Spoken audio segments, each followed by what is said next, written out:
DOT presents to you Awareness Acceptance Action. We would like to thank our sponsors. Major sponsors: Tech Boss Manila, Tech Zone Manila, Back Porch Market, Map Auto Shop Service and Repair, Pinay Transport Services, Hannah Dang's Bills Payment and Money Remittance, Hampas Lupa Volleyball Team, Quest Fuel Station, Koenig Rice Trading, The Company Cebu, IOP Landscaping, Brainwalk Occupational Therapy Center, Cebu OT Home Rehab. Minor sponsors: Wadab Locals Trouser City, Raz Clothing and Souvenir Shop, Nunu PH, Little Wonders Therapy Center, Rai, Benji's Careboy Car Wash, Great Times Travel and Tours, Happy Beginners School of Learning Incorporated. Donors: Norman Fernandez, Grace Panoso Perez. Thank you so much.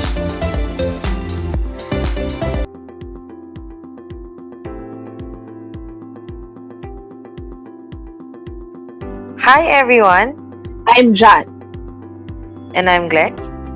We are graduate students from the MAOT program, and today we are back with a brand new season of Spotlight on Air with the general theme Awareness, Acceptance, and Action.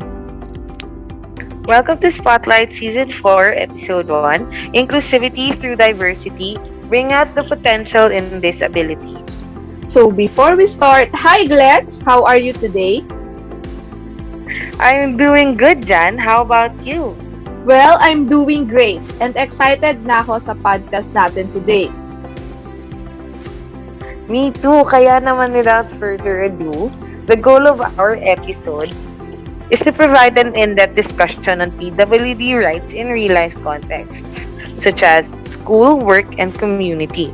In the school setting, discussions on what curricula are used, how students from SPED can transition to general education, and what inclusion programs they have in store for PWDs. In the work setting, discussions on what are the specific criteria, incentives, and difficulties do employers or hiring businesses have when hiring PWDs. And lastly, discussions about the challenges and the benefits of being a PWD in the community and how these experiences help them cope with life and connect with others. And guys, before we start, please fill out the Google form. Nasa baba lang yung link para makasali kayo sa giveaways. The deadline will be on June 20 at 8 p.m. So, are you guys ready for our podcast? Let's start!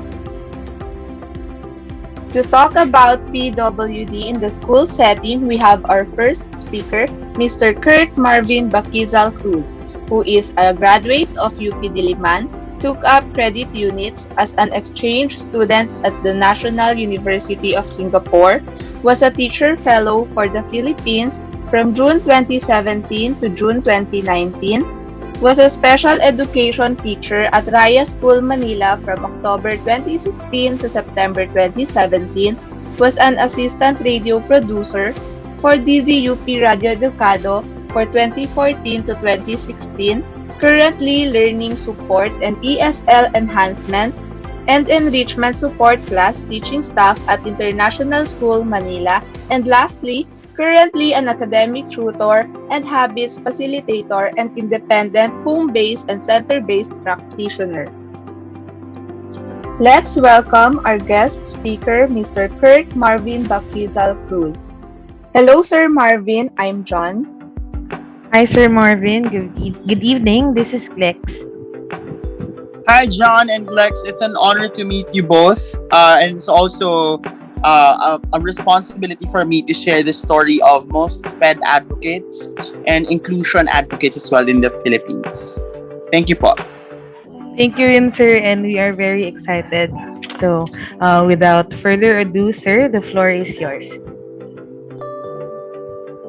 Okay, so first things first, let me just quickly introduce my advocacy. So I've been teaching for the past 6 years, but I think when it comes to inclusion advocacy, I've been living with it since my brother was born in 2000. So roughly around 2 decades already. Kasi iba pag may kapamilya ka siguro, yung hugot din talaga. My brother was congenitally born with hearing impairment, severe to profound. And the past 3 years, while we are traversing the pandemic, it's also surprising on my end that some other signs or conditions are coming out of my brother. So, talagang kumbaga, it's unpredictable. And personally, yung hugot ko, ba't ako pumasok dito? And I think it's not only about defending your dream or your personal or your family members about against discrimination or any vulnerabilities around them, but also you are I'm standing here for a cause, and that is actually to promote social justice to people who can't even voice out their needs, or sometimes the society misunderstands them. Siguro doon ako nagsisimula. So thank you, Sir Marvin, for sharing your experiences and being a voice to advocate for PWD. So for the first question, if given a chance to legislate or improve a law for the education of students with disabilities, what would it be? Oh, this is a very timely question kasi kapapasala lang nung inclusive education law, and it is my pride to actually call it as a product of my professor's hard work para maipasa ito sa UP College of Education SPED area. And our batches, multiple batches way back before, we are living witnesses on how is it difficult to pass a law. And given a chance in the future, I guess the inclusive education law paved the way to other opportunities for us to promote social justice, empathy, and inclusion of individuals with special needs, regardless of their diverse backgrounds or even their needs per se. Why am I telling this? Kasi sa dami ng pangangailangan na noon ay hindi nabigyan ng pansin, kumbaga naghahabol tayo ngayon. We are in a world na ito ang hugot ko, personal to. We are in a world na yung ibang bansa talagang progressive when it comes to supporting the PWD communities. And sadly, I just figured this out recently. Ang hirap mag-thrive and survive sa society ng Pilipinas, lalo na kapag may kapansanan ka. Dahil siguro, number one, may stereotype. Number two, there is a question of genuine implementation of these legal matters. Kasi yung inclusive education law, it's not only the first law pertaining to persons with disabilities. Nandyan yung Batas Pambansa 2, if I'm not mistaken, 232, the accessibility, the law na talagang kumbaga we remove the barriers supposedly, but we've seen so many areas to improve. Not only, hindi lang kasi usapin to ng physical na barrier, no? O na hadlang para sa mga taong may kapansanan. Kasi may mga iba pa silang pangangailangan din tulad ng social needs, educational needs, na sa tingin ko, ito ay personal kong pananaw, may kaya pang maibigay ang gobyerno at ang ating lipunan. These kinds of problems, masusolusyonan to kung pagtitibayin pa natin ang mga batas na susuporta sa iba pang pangangailangan ng mga PWDs. It's not only their physical needs, not only their educational needs, but a more holistic approach. I would propose siguro a law that would guarantee families, especially those who are in the least, the lost, and the last part of our communities, to access support services. That was very interesting po, and I agree na dapat maipatupad yung mga ganyang improvements or law para mas mapangalagaan at mabigyang pansin pa yung mga needs ng mga PWDs. So, for the next question po, what's the biggest challenge and reward in working with students who require special education? I think this is another reflective question. For me, like what I mentioned, my calling started in a very personal matter with my own brother. And right now, I think I'm in the phase of my career that I'm starting to mature and to delineate my personal life from my professional life. Yun pala yung na-realize ko recently na yun pala yung hirap kapag yung hugot mo ay very personal. It was a slap on my face during the pandemic that I started to question how come I can help other students, I can do wonders in their lives, yet I'm actually struggling with my own brother, kadugo mo. May mga paraan na kaya ko pang mas masuportahan ng kapatid ko na kung hindi man ako yung maging perfect teacher for him, maybe this is the time also na humingi ako ng tulong sa ibang mga tao na para punan yung kung ano man yung sa tingin kong hindi ko nagampanan. And that improved actually our situation because I realized that there are actually life outside our home, that there are actually people who are willing to help to improve the lives of such individuals. Really commend your passion and kindness po to advocate for those kids despite having challenges. And since you mentioned po about your brother, do you still experience discrimination concerning your brother po?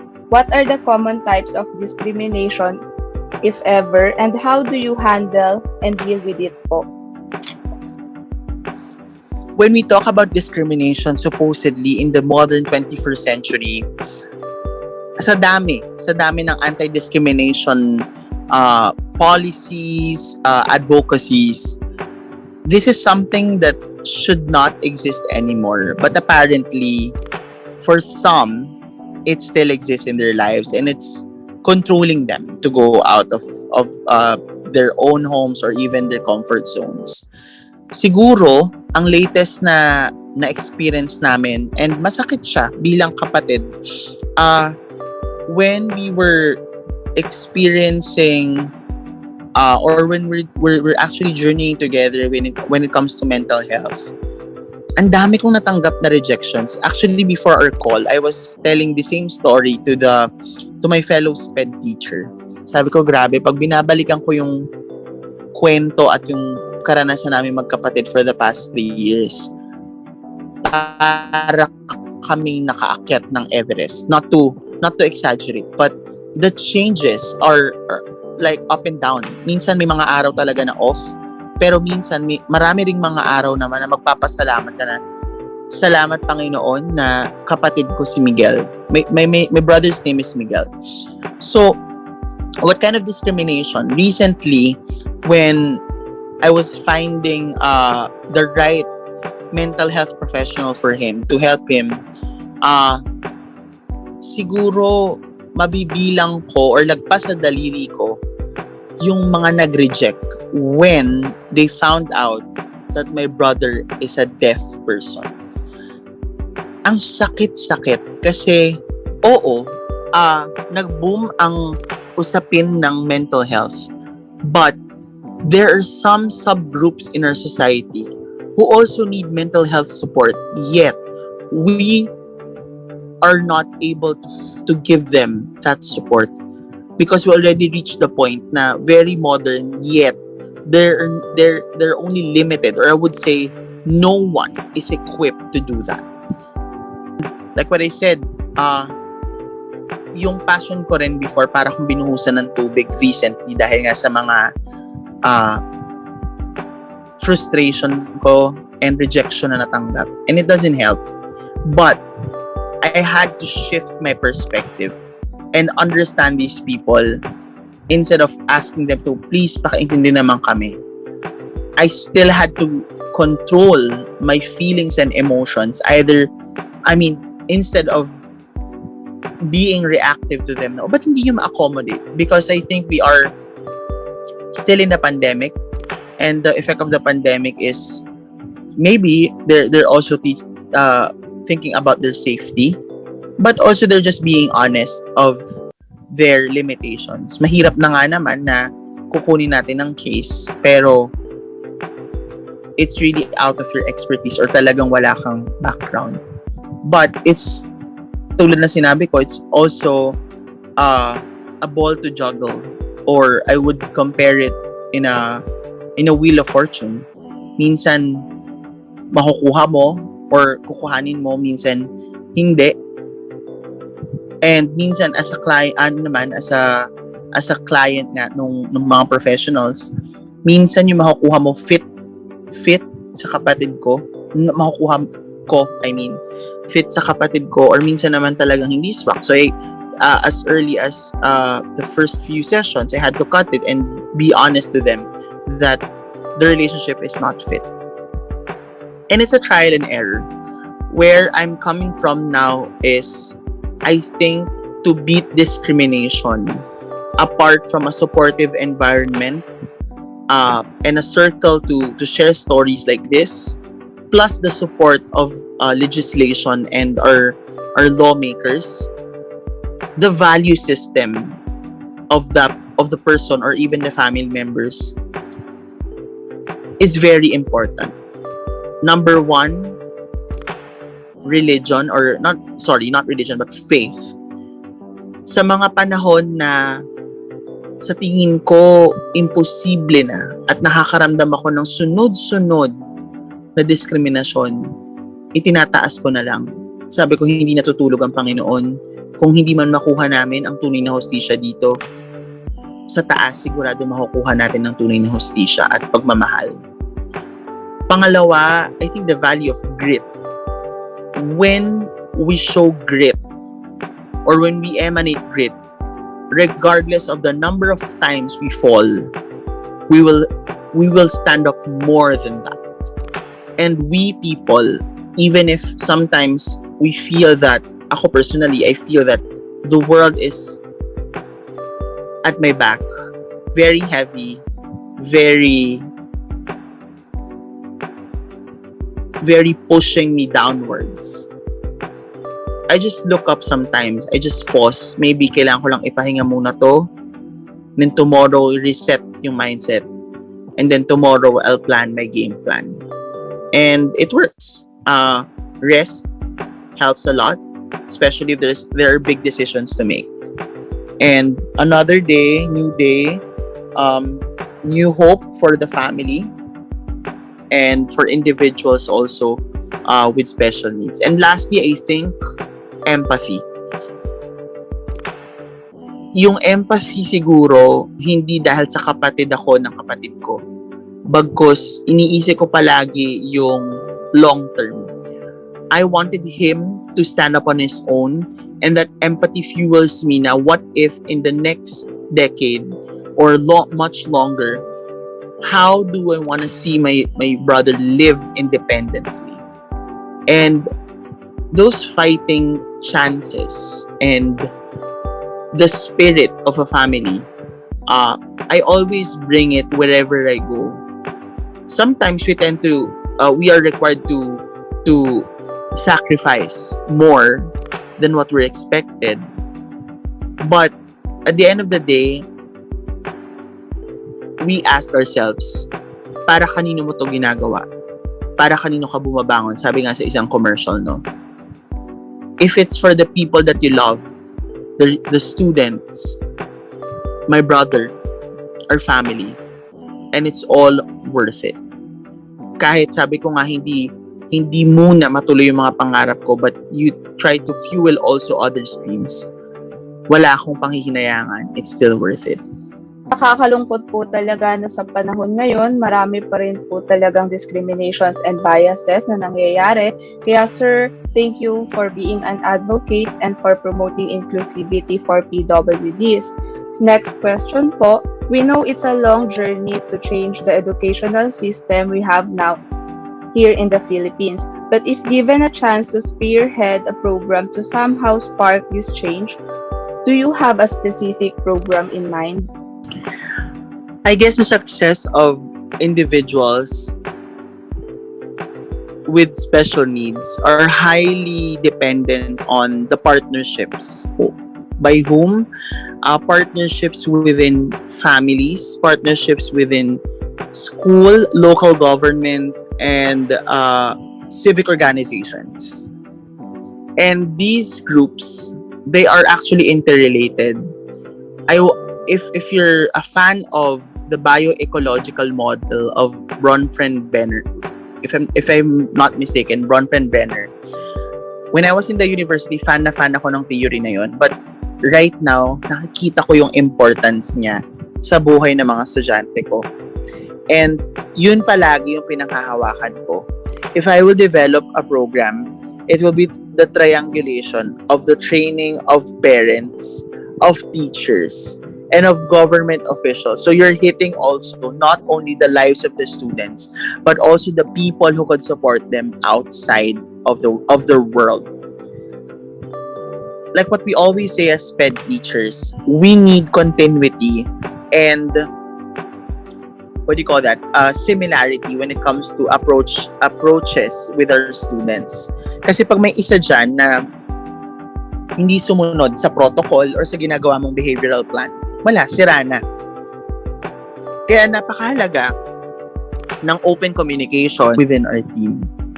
And this kind of approach, I think, of partnerships, this is actually an approach in special education called the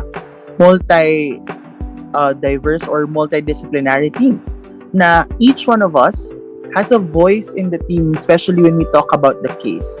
And it helps a lot because we can see or we can hear different perspectives about the students. Like for example, a parent would definitely be emotional or stick to the strengths of his or her child. But a teacher would be more objective when it comes to the learning objectives of the student or the child.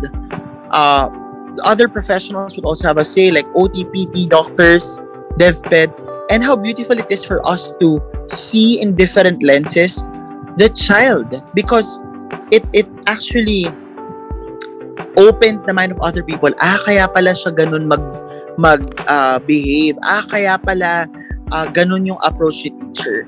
And it also allows us to establish rapport to each other, that we become more comfortable to talk with each other. Hindi walang pairehan na OT ako, PT ako, parent ako. So mahihiya ako sa mga mas professional sa akin. To be honest, may ganun akong na experience which I told them, no, you have to be open in the team kasi tayo lang yung magtutulungan, lalo na sa pag-manage ng anak po ninyo.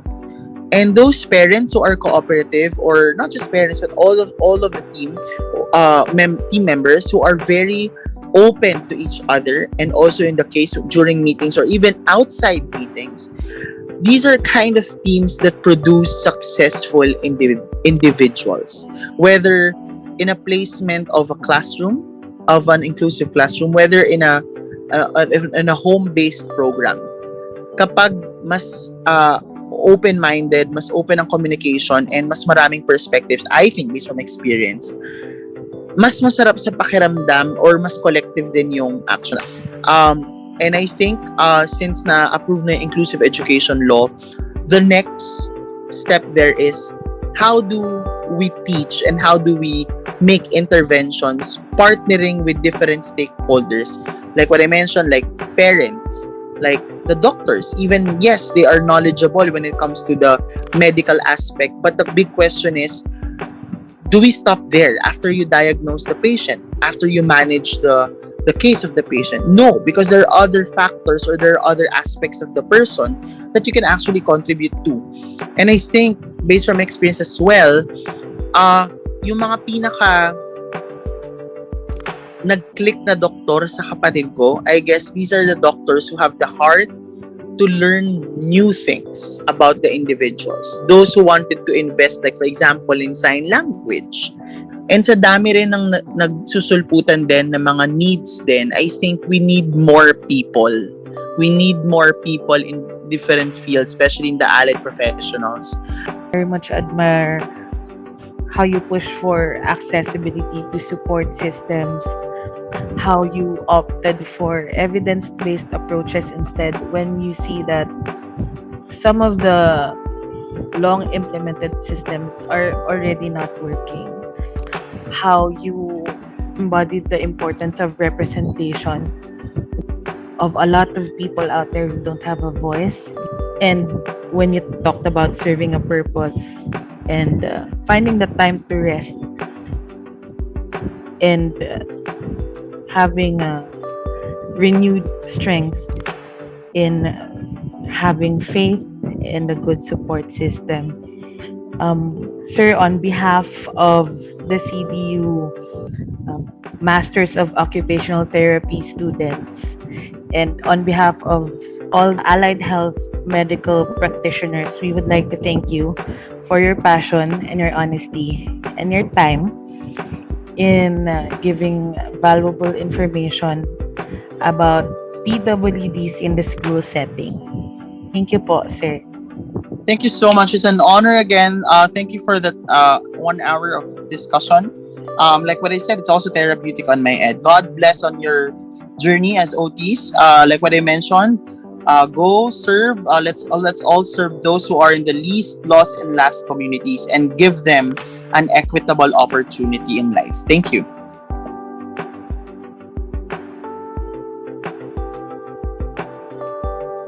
CDU MAOT presents to you Awareness, Acceptance, Action.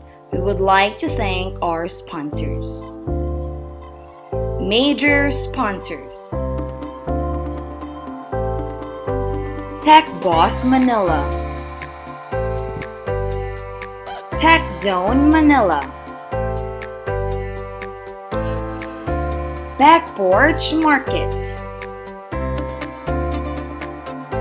Map Auto Shop Service and Repair, Benite Transport Services, Hannah Dang's Bills Payment and Money Remittance, Hampas Lupa Volleyball Team, Quest Fuel Station, Koenig Rice Trading, The Company Cebu, IOP Landscaping, Brainwalk Occupational Therapy Center, Cebu OT Home Rehab. Minor sponsors: Wadab Locals Trouser City, Raz Clothing and Souvenir Shop, Nunu PH, Little Wonders Therapy Center, Rai, Benji's Careboy Car Wash, Great Times Travel and Tours, Happy Beginners School of Learning Incorporated. Donors: Norman Fernandez, Grace Panoso Perez. Thank you so much.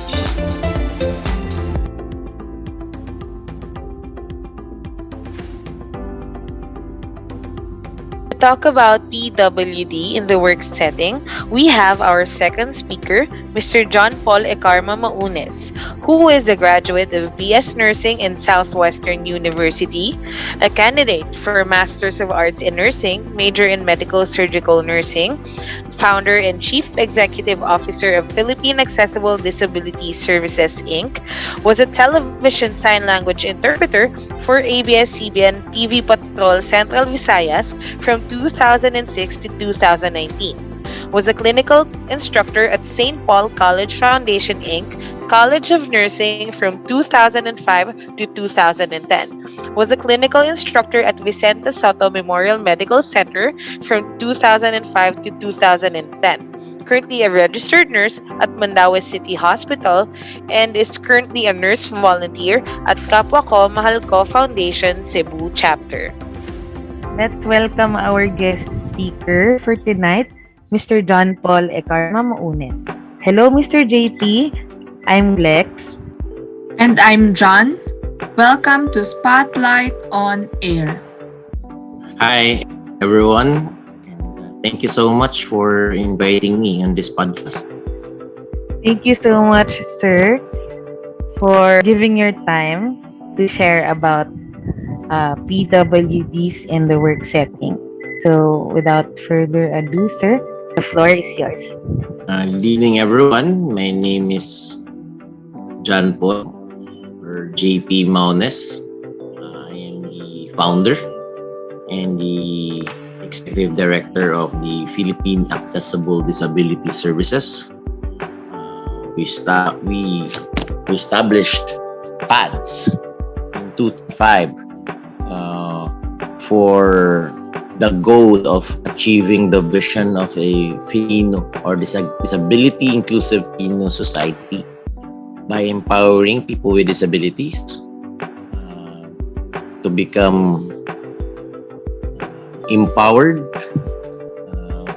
productive citizens in our community. Our programs is on adaptive sports and recreational rehabilitation, wherein we engage people with disabilities in recreational activities through sports and provide mechanisms and activate our stakeholders in creating inclusive environments so that a person with disability can become productive and be part of our day-to-day activities. Also, recently in 2020, during the height of the pandemic, we set up Gabby's Ultimate Burgers. It is a social enterprise wherein we hire people with disabilities as our main staff,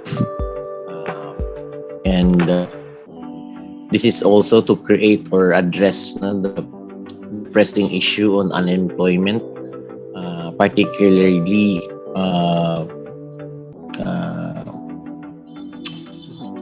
affecting people with disabilities during disasters such as the COVID pandemic.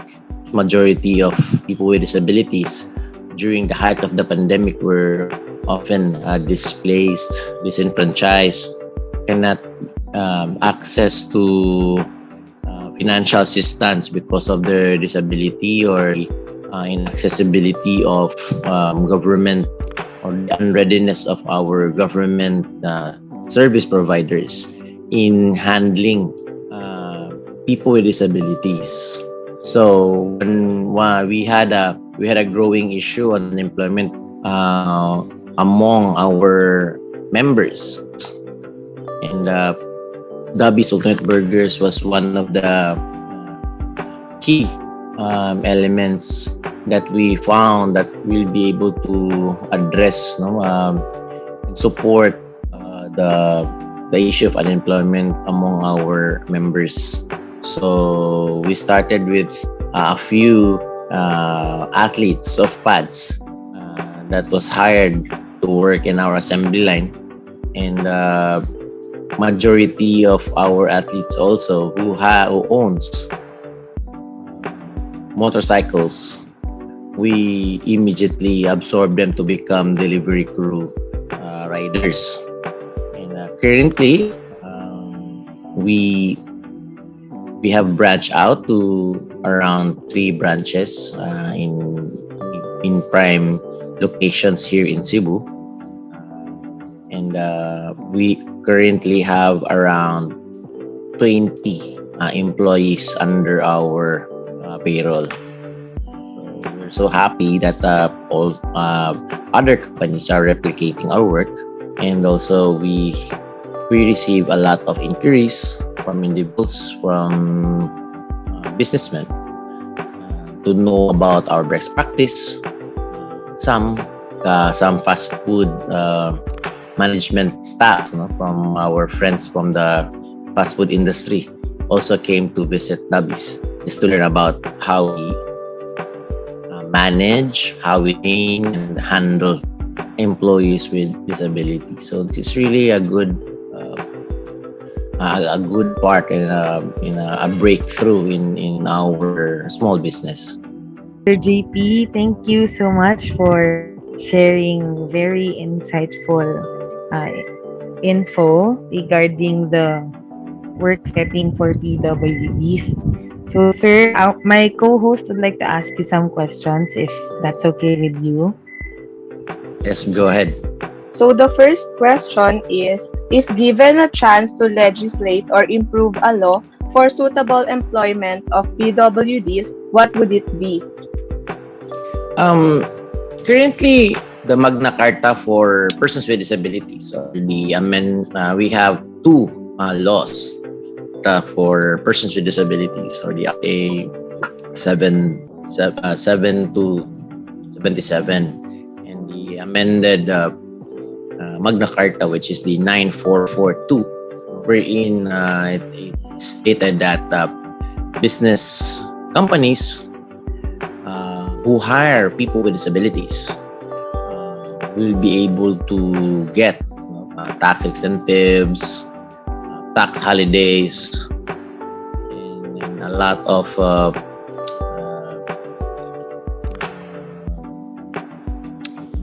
support coming from the government if they hire people with disabilities. They have required companies who have a population of more than 100 employees to at least provide 1% of the working population that will be people with disabilities. I think one comment that I wanted to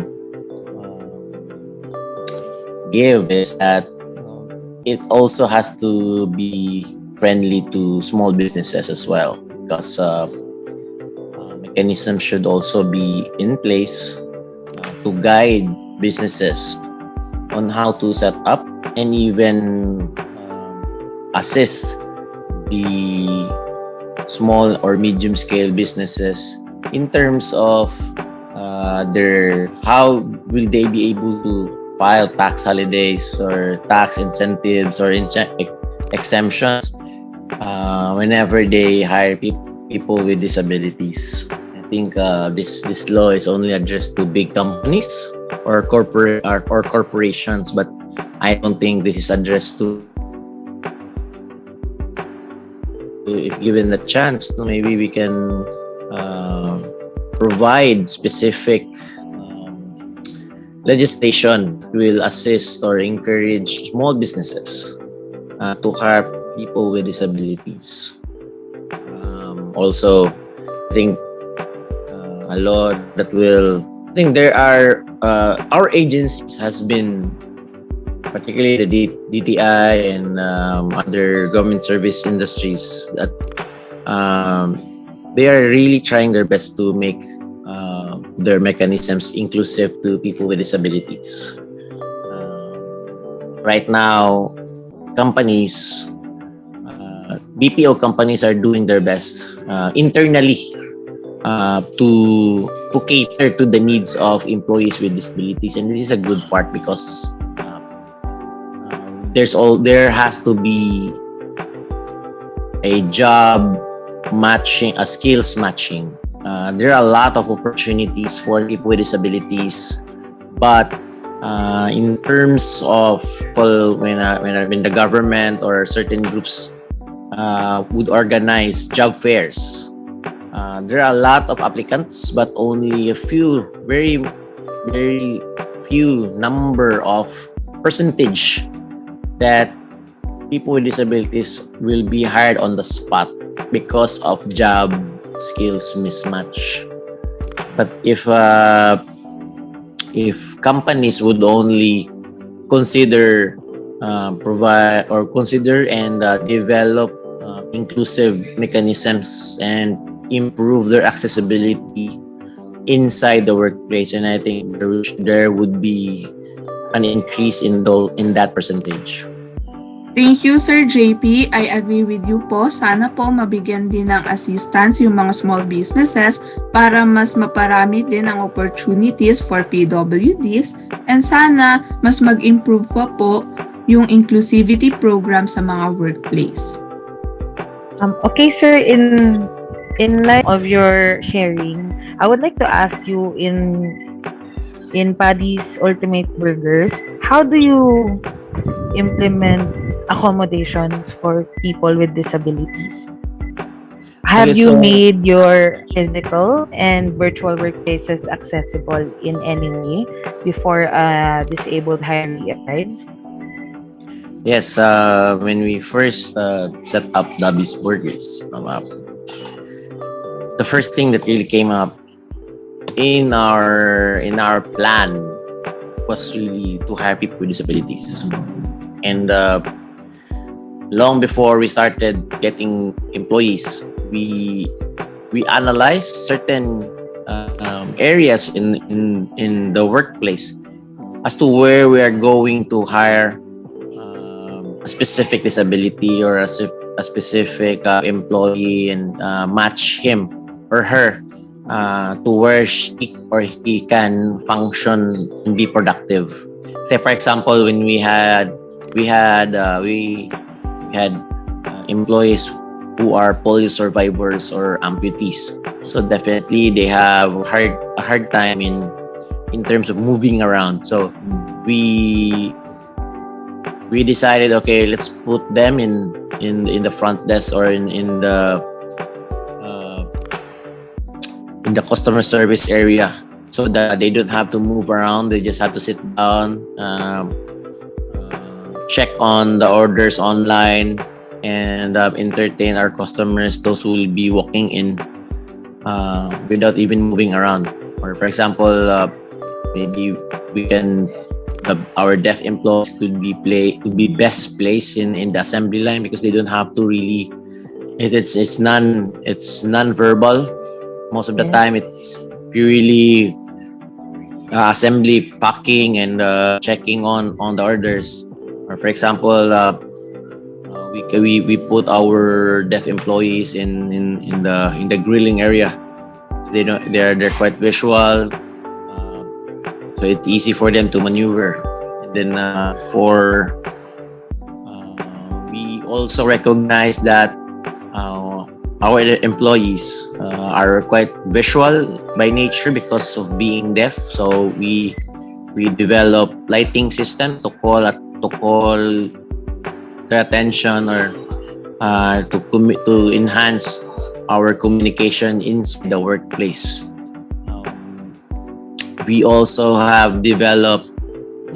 We wanted to engage our employees to our customers, and normalize interaction with disabilities, particularly with deaf people communicating in sign language. So we develop our menu to be very visual, so they don't have to be wordy enough that they just have to point, and then point their orders.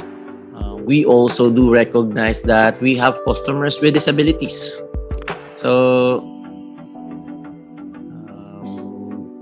we collaborated with a blind organization that will help us print our menu in braille.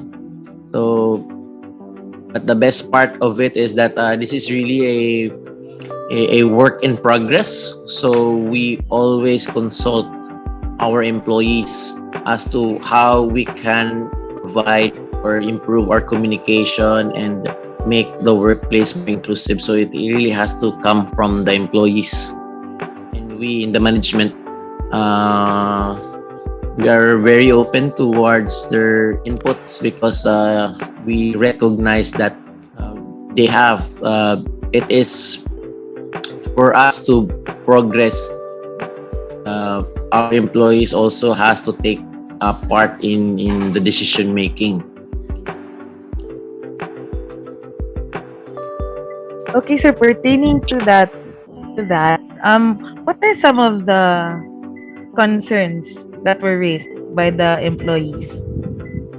Okay, one major concern was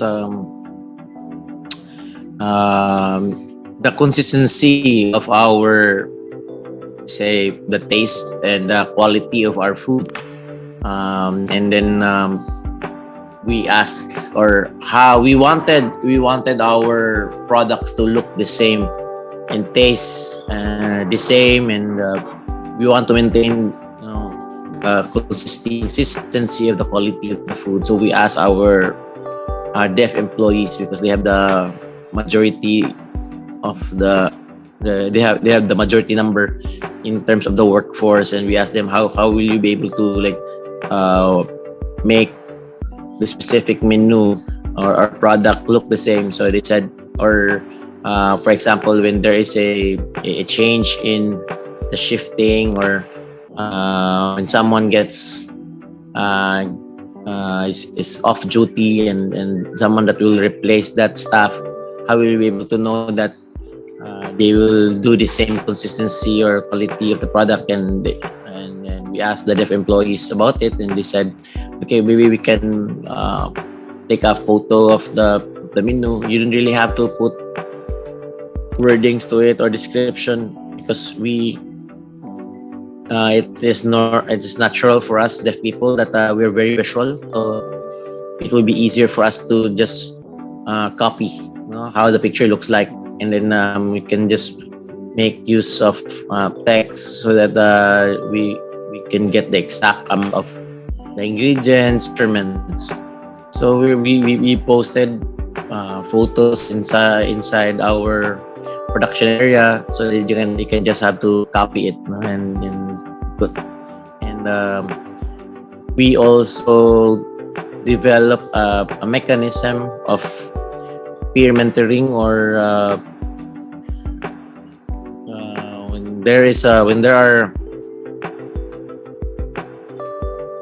when there are newcomers or OJTs, no, interns, or newly hired employees, we make sure that they are being mentored or being supervised by a fellow deaf person. For example, if there's a deaf person handling our drinks, they are the ones that are training and mentoring our newly hired employees. So we really encourage the employees to take ownership of the business in terms of responsibility, decision making, and we really value their inputs on how we can further improve our mechanisms. Thank you very much for that, Mr. JP. So for the last question, what measures do you give when a PWD does not pass the criteria? Are they referred to other work employers, or are they given another chance to take the job? Yeah, it is recognized that people with disabilities have been really wanting to be given an opportunity to give the best in him, and I think as an employer, it is our duty to bring out the best in every employee that we have, and believe in the capacity of our employees. Even in our interns, we don't really consider them as someone that needs to be looked into, but we really consider everyone as a vital part of the company. For well Majority of our employees do not have experience in the food industry, so we give them opportunities to grow, We also provide mentoring, particularly with in between or among our experienced employees. So we give them opportunities to learn. In the company, we provide training periods. This is an opportunity for an inexperienced applicant or an employee to to learn and develop and be mentored by our experienced staff. Um, Most of the time, we directly hire uh, employees, or we ask uh, our employees for referrals. Recently, we've collaborated with a few SPED centers in the internship program. No? Wherein we give opportunities for students, student interns to learn about the work here inside Abyss, and at the same time provide opportunities for them to develop independence, develop confidence, and interaction with our customers, and be able to develop experience, because most of the time they are they're really pampered by their families, so or their families are really scared of giving them the freedom or independence to really do their own. So here in Dabis, we really are very keen in terms of giving them opportunities in terms of growing independently, and really trusting and believing in their capacity. We also recognize that there will be a lot of chances or incidents of mistakes, but we give them this opportunity to learn from these mistakes, because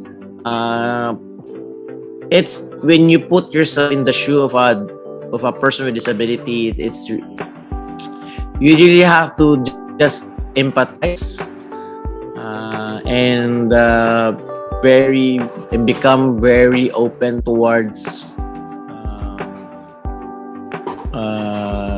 possibilities for platforms that will provide opportunities for people with disabilities to grow and develop and become better and functioning, productive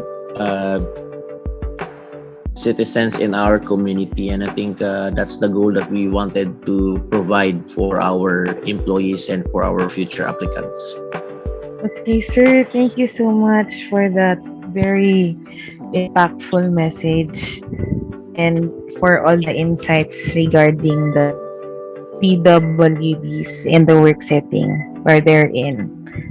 On behalf of the CDU Mass of OT students, we would like to thank you, Sir JP, for being a catalyst for empowerment and inclusivity for PWDs, for spearheading Gabby's Burgers, and for giving a chance for our PWD to also be able to work and have a chance at independence. Also for this opportunity, and on behalf of these burgers and behalf of our employees, we are truly grateful for being elected to speak and amplify the story of Dubbies. May this interview provide information that will help small, medium, or even decision makers in companies to consider hiring people with disabilities, and also believing in the capacity of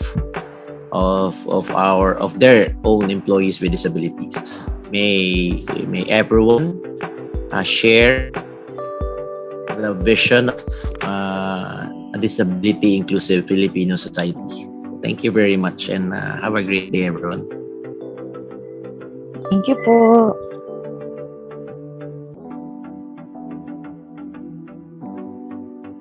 CDU MAOT presents to you Awareness, Acceptance, Action, We would like to thank our sponsors. Major sponsors: Tech Boss Manila, Tech Zone Manila, Back Porch Market, Map Auto Shop Service and Repair, Pinay Transport Services, Hannah Dang's Bills Payment and Money Remittance, Hampas Lupa Volleyball Team, Quest Fuel Station, Koenig Rice Trading, The Company Cebu, IOP Landscaping, Brainwalk Occupational Therapy Center, Cebu OT Home Rehab. Minor sponsors: Wadab Locals Trouser City, Raz Clothing and Souvenir Shop, Nunu PH, Little Wonders Therapy Center, Rai, Benji's Careboy Car Wash, Great Times Travel and Tours, Happy Beginners School of Learning Incorporated. Donors: Norman Fernandez, Grace Panoso Perez. Thank you so much.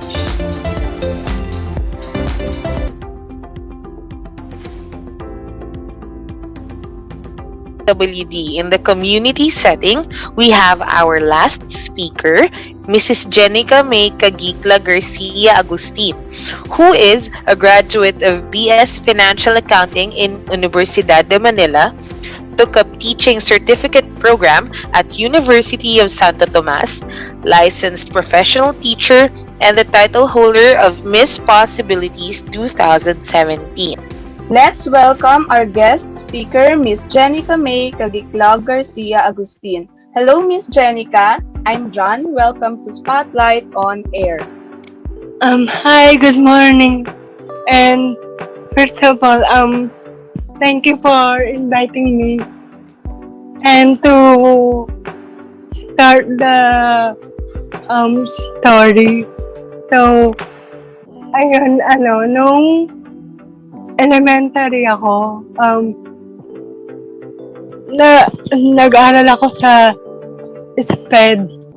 Mula grade 1 hanggang grade 3.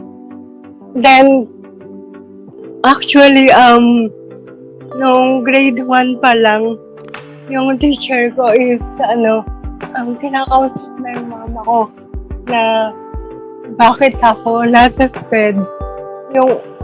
Kasi yung utak ko naman daw is, hindi naman affected ng, na cerebral palsy ko.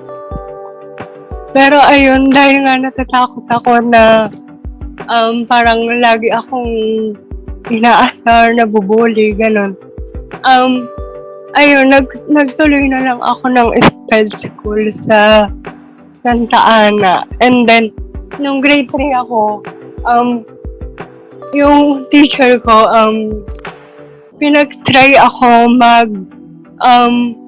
mag-sit in sa regular class. Pero siguro mga 1 or 2 days lang ako tumagal kasi parang na-culture shock ako kasi ayun nga, puro normal sila. Tapos ang dami nila sa isang room. Tapos lagi ka pang pinagtitinginan kanila. So ayun, but nung turning grade 4 na ako, sinabihan ako ng teacher ko na kailangan na talaga akong magpunta nga ng regular class. Dahil nga nanghihinayang sila sa talino ko daw na hindi naman kasi yung yung pag-aaral sa SPED is medyo delayed compare sa kung halimbawa sa regular class pang grade 4 na yung pinag-aaralan. Sa SPED, pang grade 2 pa lang, pang grade 3 na. Hindi siya ka-level. So, nangihinayang yung mga teacher ko sa SPED kung hanggang grade 6 magpapatuloy ako doon. So, nung grade 4 ako hanggang nag-college na, tuloy-tuloy naman na yung regular class ko. Then, nung high school to elementary to high school, syempre hindi naman natin maiiwasan na andyan yung may mambubuli sa'yo. Kasi nga, kakaiba ka sa paningin nila. Tapos, ayun, parang nakakalungkot din minsan na parang tinatanong ko yung sarili ko kung bakit ako naging ganito. Pero ayun, thankful naman kasi hindi naman lahat ng mga schoolmates and classmates ko binubuli ako and marami din na nag-support sa akin and mga naging kaibigan ko rin. Then, nung college naman, doon ko na naranasan yung totoong inclusivity sa school. Kasi nung college ako, wala na yung mga nandiyo-judge sa'yo na classmates mo na parang ginajudge nila ako because of my disability. Wala na yung ganun. Parang nandidiri sila sa'yo or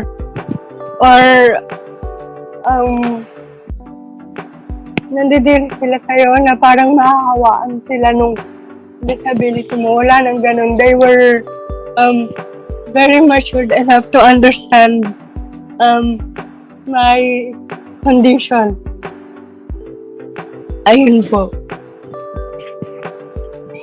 And then, when going naman sa mga mall, syempre, di naman maiiwasan yung ibang tao na pagtinginan ka. And, some of them were talking about me na parang, bakit siya ganyan, bakit siya ganito. So, parang nasanay na ako sa ganun. Kasi nga, simula bata ako, then, even until now, may mga ganun pa rin na pangyayari. But, lalo na sa mga medyo bata pa, na nakakakita sa akin when I am in mall or somewhere else, na ngayon lang sila nakakita ng may cerebral palsy. So, ayun, parang nasanay na ako sa ganun. Then, pag tumitingin ako sa kanila, kasi nga, nararamdaman ko pinag-uusapan nila ako. Hiningitian ko na lang sila, ganun. And then in terms naman po of transportation, ayun, parang medyo mahirap, lalo na pagka rush hour, kasi kailangan mo talagang makipag-unahan, balihan, gano'n. Pero hindi naman laging gano'n. May mga times naman na may mga taong may mabuting puso na pauunahin ka talaga. Tsaka yung minsan yung ibang driver, pag nakita nila ako na ano, na may cerebral palsy ako, ganyan. Minsan, hindi na nila ako pinagbabayad. Kahit may pambayad naman ako. So, ayun. Kasi, in terms naman of, applying to work, ang experience ko ay very nahirap talaga kasi, before I got my first job, I have applied to more than 40 companies. Hindi lang yun yung yung mga phone call ganyan. Talagang pinupuntahan ko yung company. And kung saan lang ako nakarating, halos buong Metro Manila nalibot ko na makapag-apply lang ng work.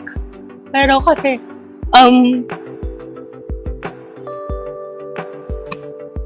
noong 2016 kasi hindi pa masyadong parang hindi pa masyadong ina-apply yung inclusivity and diversity sa work. So, pag nakikita nila na ganito ako, may cerebral palsy, ganyan, parang they were very hesitant na to hire me. Ganon. Lagi nila sinasabi, ay, hindi ka qualified, ganyan. Pero I know naman na napasa ko yung exam, napasa ko yung interview. So, ayun, very, parang very, discrimination talaga nung back then. Pero ngayon kasi, parang marami ng company na nag-hire ng mga PWDs and nakakatuwa naman yung gano'n. Thank you, Miss Jenica. So, it really takes a strong person po talaga to face those challenges. So, question ko po, paano nyo po na-handle yung bullying or discrimination? Inignore nyo lang po ba or may mga ginawa po kayo to fight back?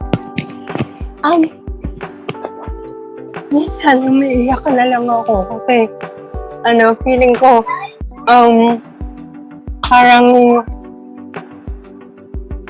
alam mo yun, parang grabe naman yung discrimination. Ay, parang grabe naman yung ginagawa nila sa akin na porket ganito ako, ganyan. Lagi na nila akong niloloko, binubuli, ganyan. Pero,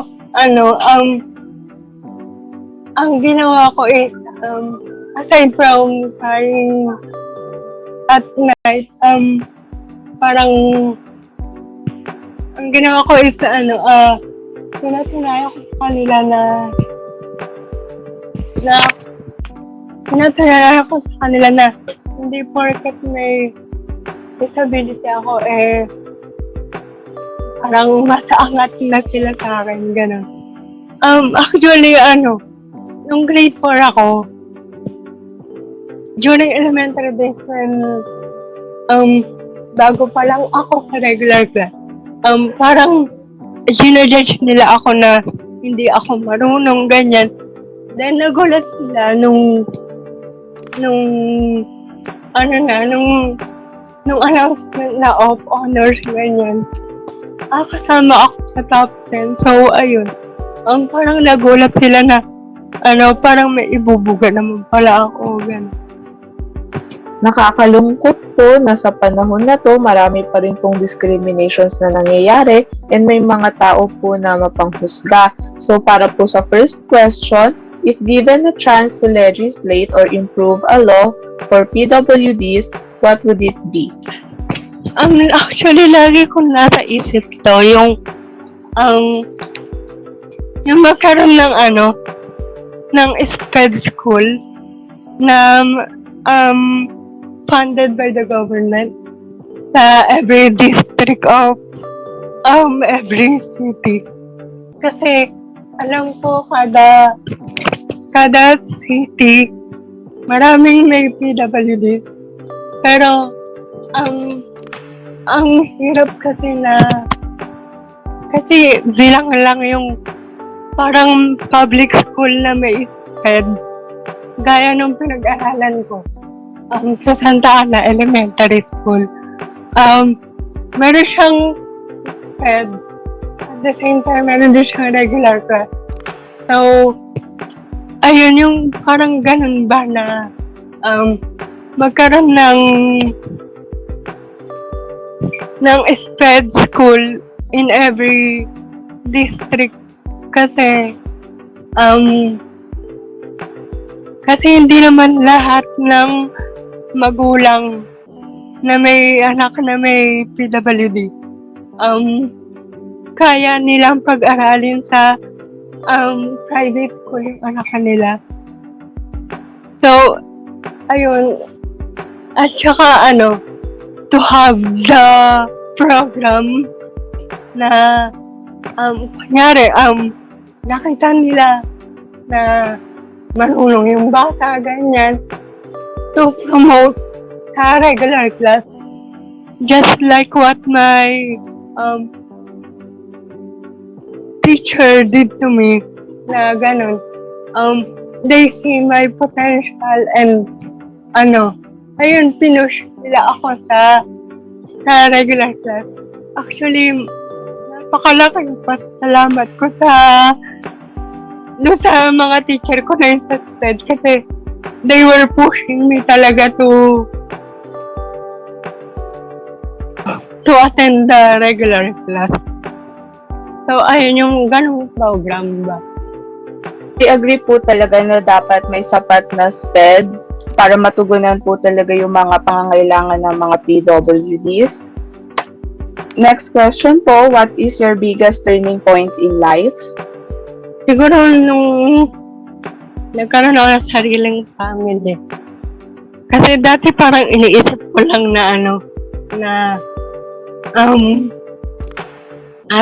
at a certain age, parang sabi ko, Lord, pwede mo na akong kunin ng ganitong age, ganyan. Kasi nga, ayoko nang mahirapan yung mga mag-aalaga sa akin kung magkakasakit ako, ganyan. Pero nung nagka-family na ako, ang pinipray ko na lagi kay Lord is, pahabain pa yung buhay ko kasi, gusto ko pang makitang maging successful yung anak ko, ganyan. Ayun po, parang gusto ko pang makasama yung family ko ng matagal.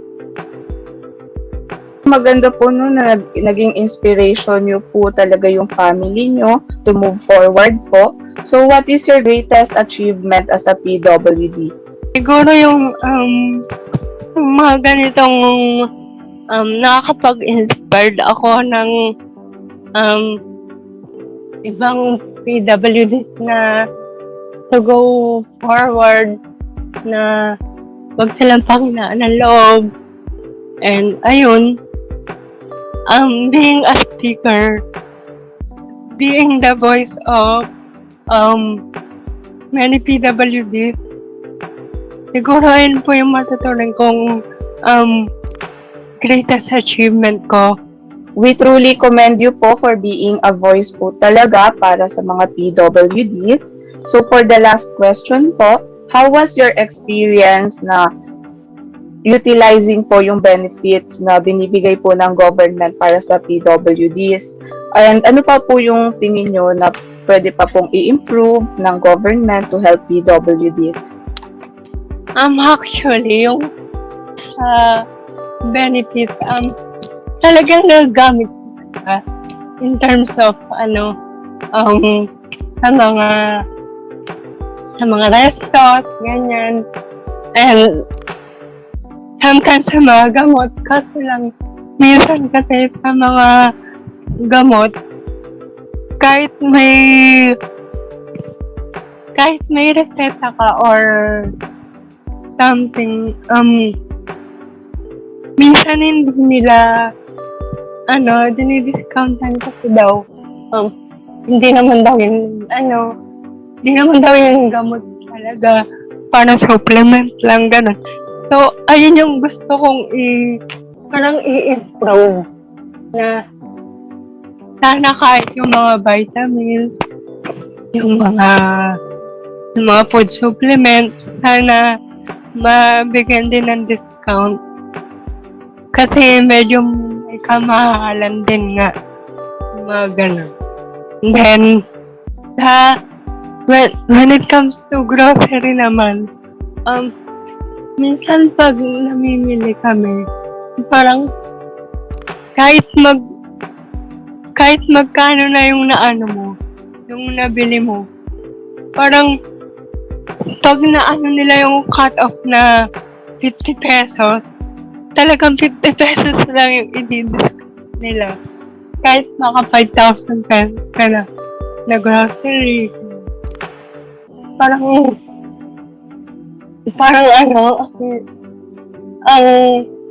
ang liit ng discount when it comes to grocery. Ayun din, gusto ko din parang ma-improve yun na wala nang limit yung when it comes to grocery kasi 5% yung discount nun. So, medyo malaking tipid din.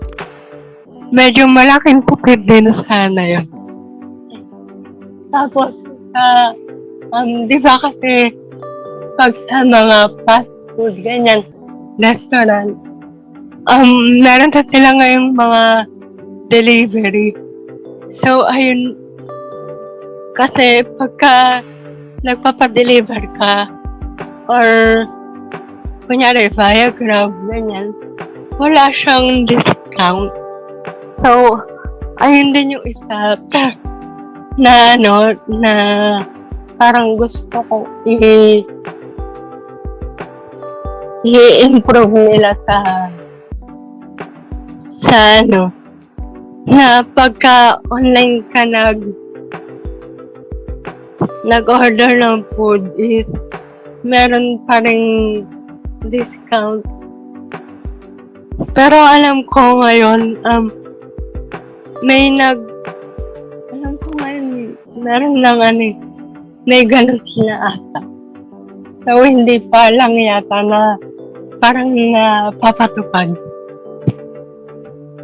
Ayun lang naman. Ay, meron pa pala sa transportation. Sana magkaroon din ng law na parang kunyari sa mga lalo na pag rush hour, sana mapatupad yung yung prioritization talaga sa mga PWD. Kasi minsan, kahit may batas na kailangan priority kami sa pagsakay, ganyan. Kasi yung ibang tao, hindi nila ginagawa. Parang ginagawa nila, nakikipag-unahan pa sila doon sa PWD na sumakay. Ganon. So, ayun lang. Sana po talaga mas marami kayong privileges, yung mga PWDs, and sana ma-promote po talaga and ma-advocate po ng maayos talaga yung mga rights nyo po. So, pahabol po talaga na tanong, last na po, ano po yung mga masashare nyo po sa kapwa PWDs na nahihinaan po ng loob para po magpatuloy sa journey nila?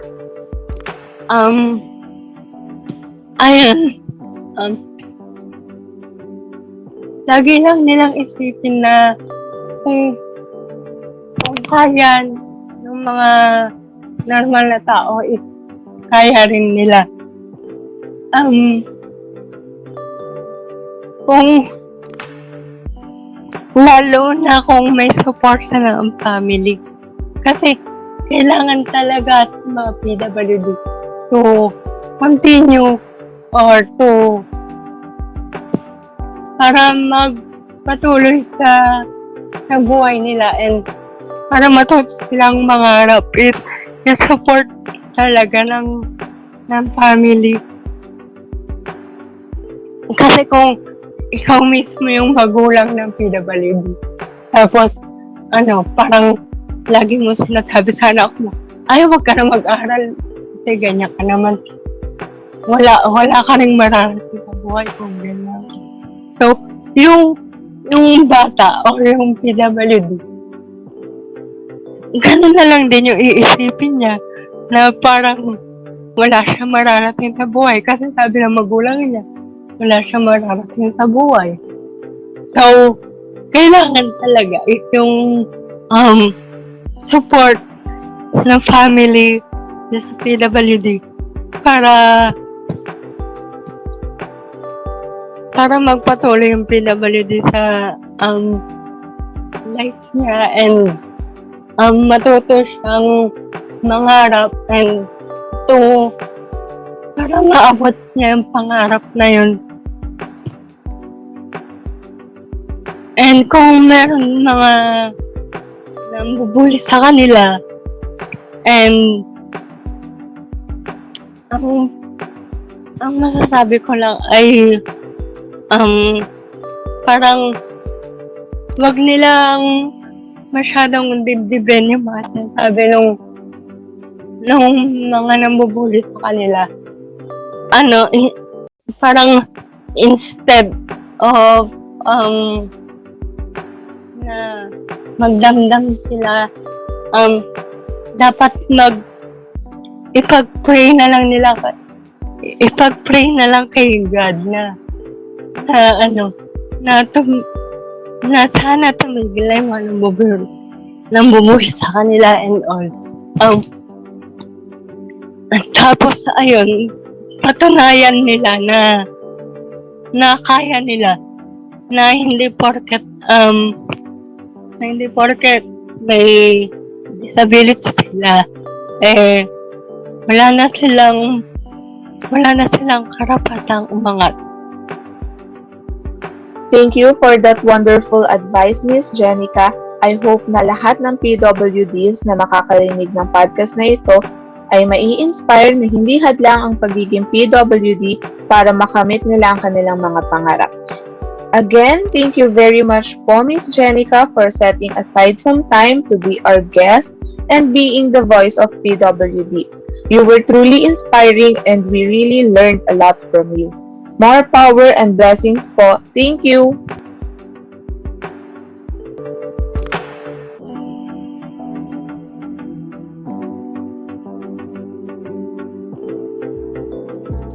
And now, for another exciting part of the program, we will be having a giveaway of exciting gifts courtesy of our sponsors. These are a one-day pass from the company Cebu, gift voucher from Trouser City, gift voucher from Raz Clothing, 50% discount on regular items from Arai, and GCash voucher amounting to 300 and 500 pesos. Don't forget to fill up the Google form found in the caption for a chance to win these exciting gifts. Deadline for submission is on June 20, Tuesday at 8 o'clock in the evening. And announcement of winners is on June 21, Wednesday. Hurry up and don't miss this chance to grab such wonderful gifts. To wrap it all up, we would like to thank our wonderful speakers for sharing their expertise and experiences with regards to PWD in different settings. Our listeners for taking their time to listen and learn more about PWDs. And our sponsors for your support, generosity, and being part of our podcast. Stay tuned and see you again tomorrow for episode 2, Ready, Let's Learn, Audience Sped. Thank you and good night.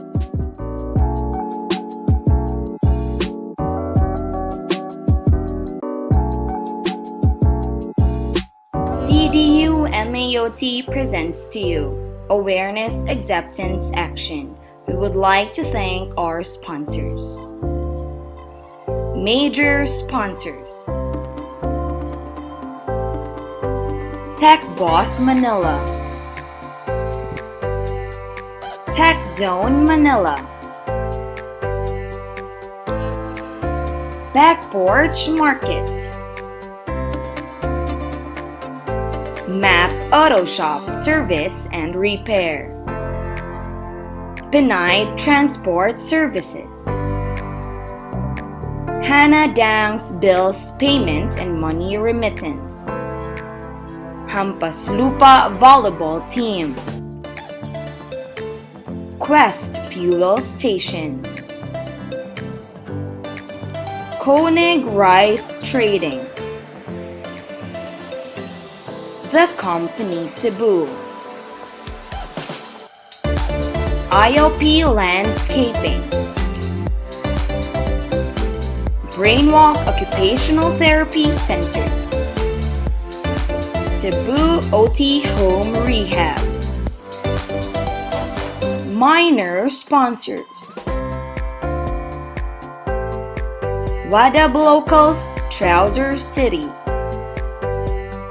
Raz Clothing and Souvenir Shop, Nunu PH, Little Wonders Therapy Center, Rai, Benji's Careboy Car Wash, Great Times Travel and Tours, Happy Beginners School of Learning Incorporated. Donors: Norman Fernandez, Grace Panoso Perez. Thank you so much.